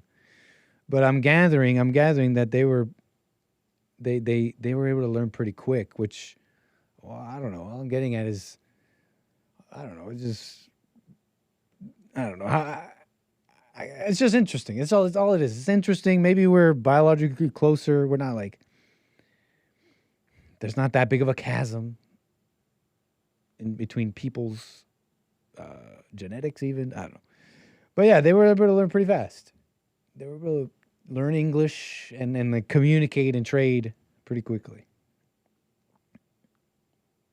I don't know. Maybe I only thought that. Like, ooh, like, what? How do you speak with these people? Like, I was the racist. I was the one. I was the ignorant one, okay? All right, so where were we? We got calls coming in, 888-775-3773. I got more fun stuff for you here because we got through the news. We just saw Spencer Pratt in the jungle. Oh, geez. But I actually want to get to William number 7 first, who called earlier. Bit of a mess with the phone, but I want to do that first since he's calling me back. William number 7, I appreciate you calling me back. You're on the air. All right. I believe I'm out of the area that was bad. Can you hear me okay Crystal. now? Thank you, sir. Nice. So just really quick, perhaps that guy, the black guy, could be Mormon because those are the suits they wear in the Mormon temple. I don't know if you know that or not. Sorry, which black guy? Well, you were just commenting on a video before I called back. Yes. You're like, why is that guy wearing a black suit? Blacks don't wear. Oh, yeah, well, yeah, okay, yeah. So you're a Mormon. Right. You wear, everything is white. You go in and get changed out. You get all your, you got to remove all clothing. You take a bath or a shower or whatever, and you get anointed, and then you wear everything on your body is white. Really? White socks, white shoes, white underwear, white pants, shirt, white jacket. Everything is white. Pretty snazzy. You would learn. I only found that out because I went to the Mormon temple before they dedicated it, because they do an open house to the public before they rechristen it for an actual Mormon to go to. But anyway, I appreciate the cultural enriching that's going on here. Thank you. Nice, yeah, a little bit of education. So anyway, I was just, now that I kind of know what happened with that video about the guy was obviously, he got stabbed by some guy, and then he ran because he was dying, and he was hoping somebody would call the police and the ambulance and get help. So the guy probably freaked out and did call the cops, obviously not an ambulance quick enough, and he wound up dying. So a blade going into the torso, because again, I'm military police and I was also a first responder. So when you get a knife to the torso, it breaks the peridium, which is the sac that keeps your organs, and it keeps that in a vacuum, which is what allows you to breathe. And if that gets broken, you cannot inflate your lungs because of the air pressure that's on the inside. Couple that along with, if you got cut an aorta or a big artery inside that going in, then it also allows the blood to flow quicker because of that vacuum being broke. So, yes, he would have needed extreme care very quickly.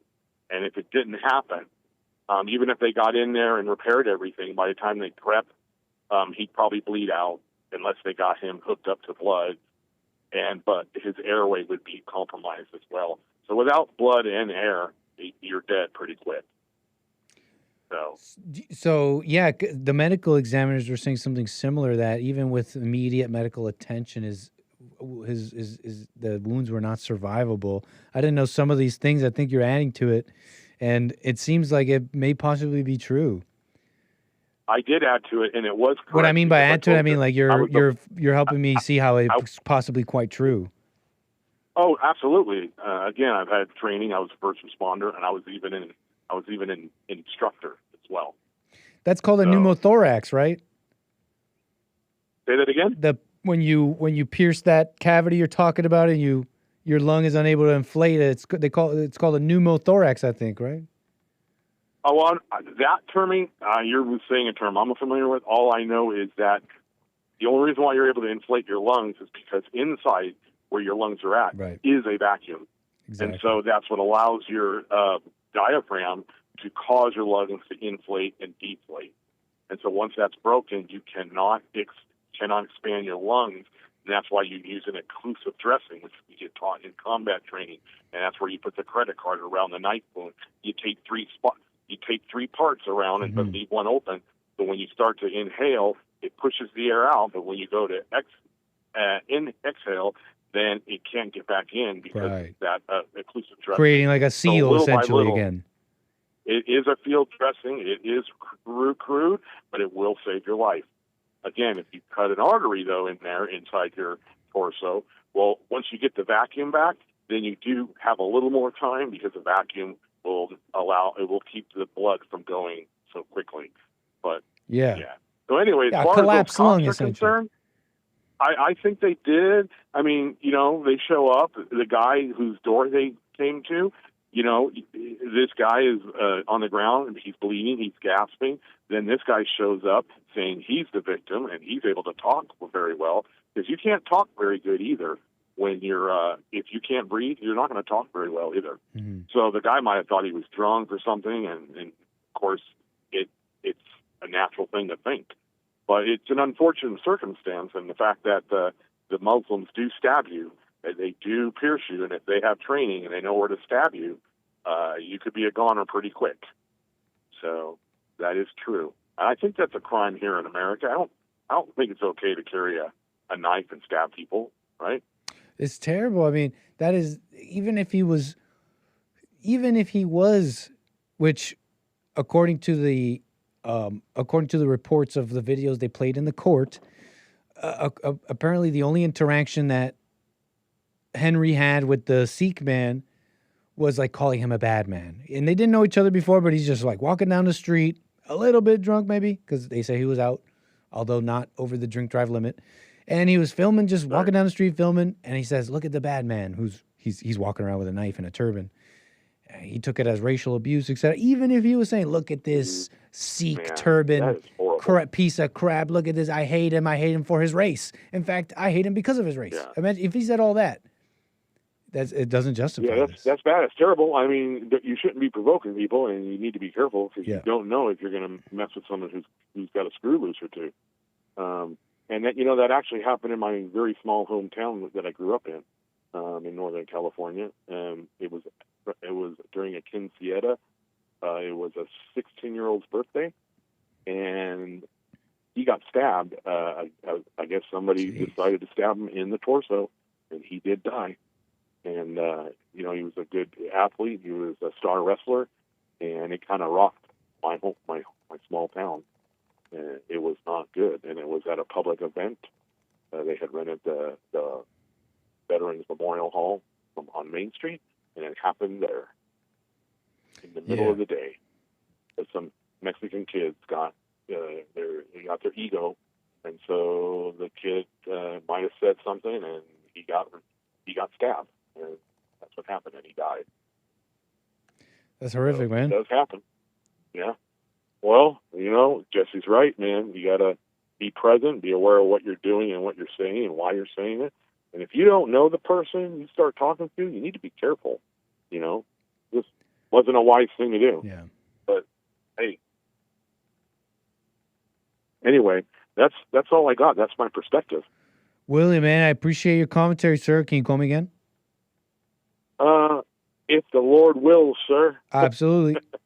Call me again, All sir. right, Thank you. man. Thanks for calling back, too, by the way. Take care. Yeah, I got in an area where it was better. And no worries, man. God bless everybody.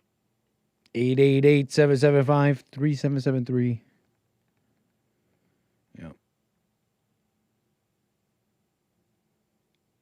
A whole bunch of you have seen violence in the chat.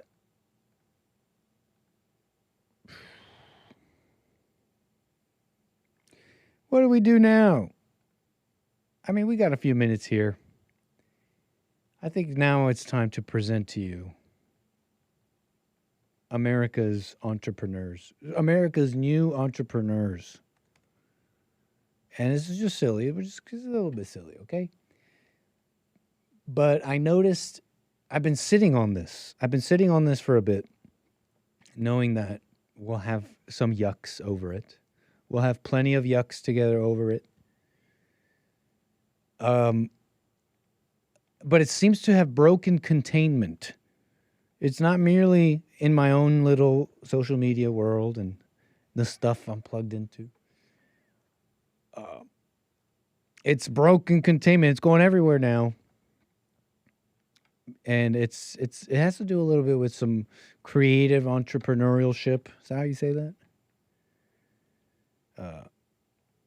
So let me tell you, because we were just seeing Spencer Pratt in the jungle, and they got a brand new set of businesses sprouting up in maybe even in the jungle, maybe beyond, maybe even in the barrio. Do you call it the barrio here in America? Where it's Mexican, not black? That's really what I'm getting at.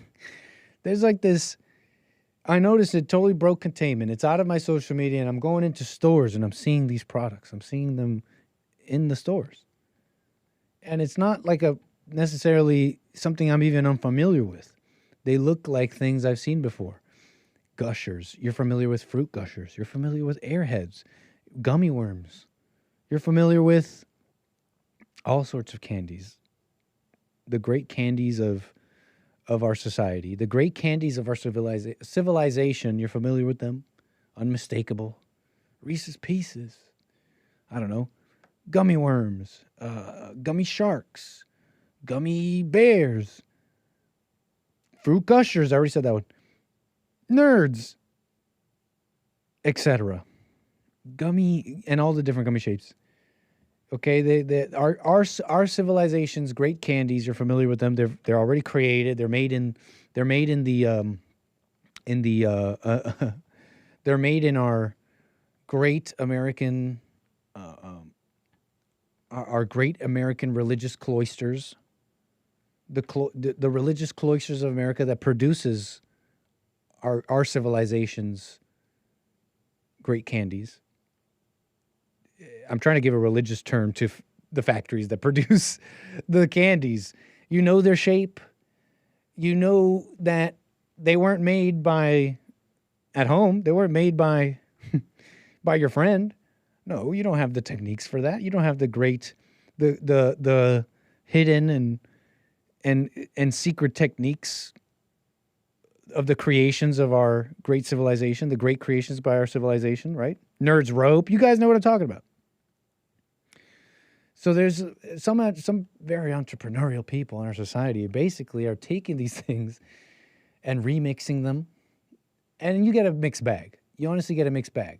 Right now we're on Facebook Marketplace. So that should tell you the entrepreneurship that's happening here. Okay, they take these candies and they, for example, just, like I said, it's a mixed bag. Some are very transformative.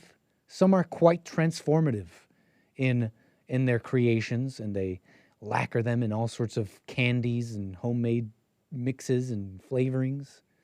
But underneath is things that you're familiar with, like grapes or pineapples or maybe even other candies that already exist encased in this candied lacquer. Others are a little less creative. It's just, and I'm not saying it's bad, but, you know, I don't know. Like, look at this one. Look at this amazing, look at this entrepreneurial venture. Candy nachos, right? Take these candies that already exist, mix them up with some sort of, I don't know, chamoy, sour, or something, right? Tahini seasoning. Shout out to the barrio. Shout out to the hood. I mean, we'll get to the hood in a second.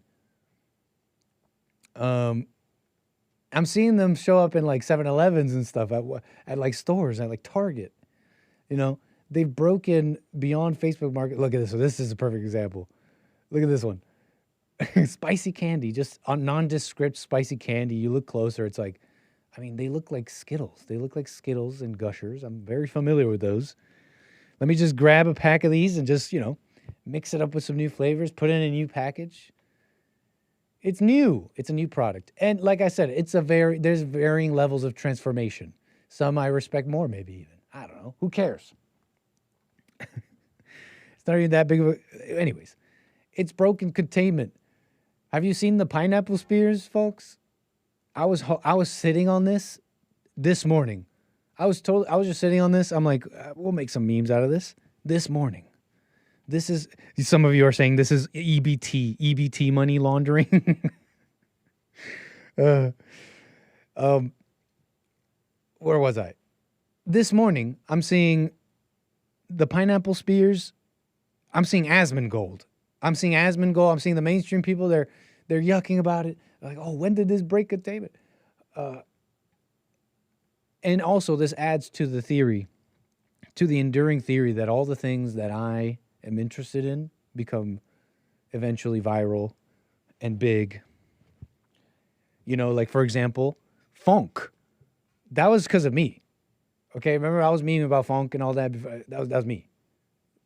I know that sounds very egotistical, like the world revolves around me, but I don't know what to tell you. So I'm laughing about pineapple spears. Now everybody's talking about pineapple spears. The Kool-Aid pineapple spears. Have you seen this? You get a jar of pineapple spears that already exists, like from where are they getting them from? Really from anywhere. But they come in jars. You can get them at Sam's Club, for example. Right? They're already prepackaged pineapple spears in like a watery syrup. Delicious, right? You add sugar, Kool-Aid, sometimes food coloring. You let it sit. The pineapple spears absorb this juice. They become the color of that Kool-Aid. Oh, folks, hold on. This is something special. What they're sprinkling on top here is what they call ghetto crunch, okay? Which is a mixture of like slightly wet Kool-Aid mix and cornstarch. You let that dry and you get this crunchy sweet granite. I mean, you guys are judging, but you're telling me you're not going to try a pineapple spear? I might leave the ghetto crunch off, but you're telling me you don't want to try it. I'll try a pineapple spear. You guys are judging. Like only the hood is eating the pineapple spears, but I'm telling you, they broke containment. They got they just got like the white men. Just, I don't know. I want to say white unk down the road, but maybe this is not an unk. Maybe that's not fair. That's too racialized, right? Like this is a white man. I'm messing around, but look, they're loving the pineapple spears.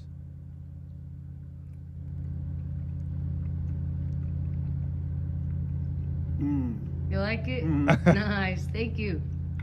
I mean, like, what's not to love? I mean, the pineapple spear is probably already good. Throwing a little Kool-Aid. It is a little funny, though, the entrepreneurial spirit and the particular flavor it's taking on with the Kool-Aid pineapples. They even got like entrepreneurial master classes on this. Hey, learn the viral recipe, start getting paid. Only $150. I don't just teach, I help you profit. Okay? Well, I'm turning it into a whole business one-on-one virtual class. Come learn a step-by-step how to make your viral Kool-Aid pineapple business. Everything about this is viral, humorous. I don't know what to tell you. If you tried to explain this to a white person not from America, they would call you a racist and a Nazi. Is that true? If I just matter-of-factly describe this? Serious people only, limited spots available, okay? But what can I tell you? I mean, this is just funny. It's just funny. That's one reason. That may be more of a Gramps than an Unk. Thank you very much. That's what I was getting at. I mean, it's just funny. It's kind of funny to, like, support their entrepreneurial spirit, even if it's, like, a little ghetto. But it's also funny that don't think you're that much better because we're still kind of like, I don't know, here's what I'm trying to say. Like, we're still all like monkeys. Yeah, give me sugar. You know what I'm saying? Like, we're still animals. Like, yeah, sugar, etc. Yeah, give me that. Like, it's degenerate, sure, but we're all degenerate, right? Like, so there's levels to this. And we're at the end of the show. I'm trying to move fast here. Okay, we don't have enough time for the Kool-Aid pineapples, okay? But what else about this? We're going to have to leave this for maybe Friday because there's actually more to this. The wigger thing, and maybe you shouldn't say that. There's another angle to this, and we're just going to have to leave it for another day. How about for a fun Friday? All right, so that's enough from me.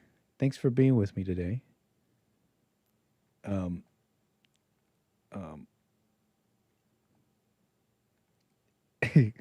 Man, I can't believe they removed. They had another one. They had another picture. And it was supposed to be like another. Let me see if I can find it. Yes, I found it. This part, the joke is dead, but this part of the joke was supposed to be like, okay, we're all more alike than you think. Be honest. You want to try a Kool-Aid pineapple? Oh, never mind. This is too far. Yeah, I think I found my limit. I don't know what that is. Those are radioactive wings found on Facebook Marketplace. Okay, I think I have a limit. All right, folks, that's enough for me. Hope you had a little fun or otherwise. I'll see you tomorrow for more American Anchor, baby. Sorry, callers, I couldn't get to you. That's it from me. Appreciate all the supporters, my super chatters, the callers. We did the topics. We did it all. One little super chat before we go. Thor mode. I appreciate it. What else? What else? That's it from me. We got Black Excellence, Manhood Hour on the JLP show tomorrow. Hake Report after, and more American Anchor, baby, after that. Take care for now. I'll see y'all tomorrow. Peace. Bye.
The views, information, thoughts, and opinions expressed during this show are the individual's own and do not represent the views, thoughts, and opinions of the JLP Network or Bond. Their appearance on the program does not imply an endorsement of them or any entity they represent. The material and information presented here is for general information purposes only. The JLP Network and Bond name and all forms and abbreviations are the property of its owner, and its use does not imply endorsement of or opposition to any specific organization, product, or service.